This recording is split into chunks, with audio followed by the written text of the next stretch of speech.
తెలుగు జాతి global citizens గా ఉండాలి, గ్లోబల్ లీడర్గా మారడానికి నిచ్చెనలా ఉపయోగపడింది తెలుగుదేశం పార్టీ.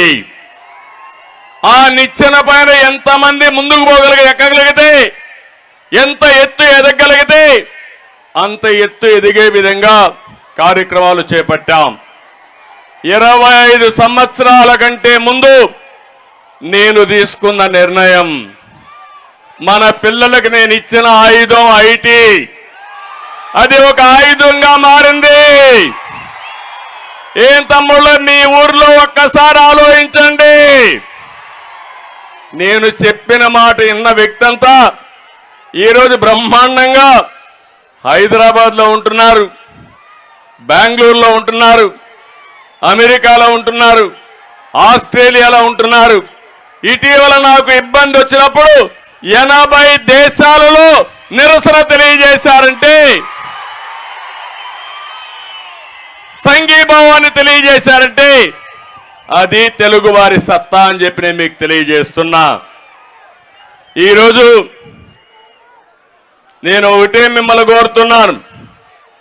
ఒక పక్క హైదరాబాద్ వెలిగిపోతా ఉంది, ఎవరేశారు దానికి నాంది?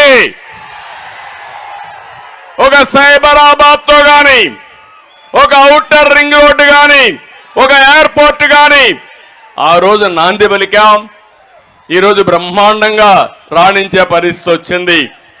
ఒక పక్క హైదరాబాదు వెలిగిపోతా ఉంటే అమరావతి వెలువలబోయింది.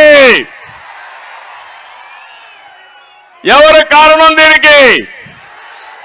ఎవరు కారణం అని మిమ్మల్ని అడుగుతున్నా.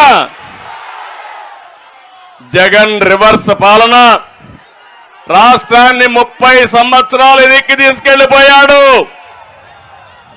మామూలుగా కాదు, మళ్ళీ కోలుకోలేని దెబ్బతీశాడు. ఈరోజు ఈ తిరువూరు నుంచి పిలిపిస్తున్నా, రాష్ట్రాన్ని కాపాడుకోవడం కోసం రా, కదలిరా. ఇది నా కోసరం కాదు, తెలుగుదేశం పార్టీ కోసమే కాదు,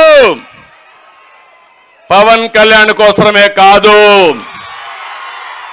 జనసేన పార్టీ కోసం కాదు, 5 కోట్ల ప్రజల కోసం పిలిపిస్తున్నా. రా, కదలిరా. వస్తారా అని మిమ్మల్ని అడుగుతున్నా.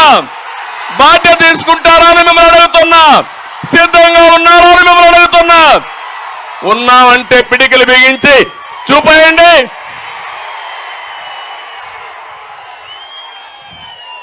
ఇది జరగవలసిన అవసరం ఈ రోజు రాష్ట్రంలో ఉంది.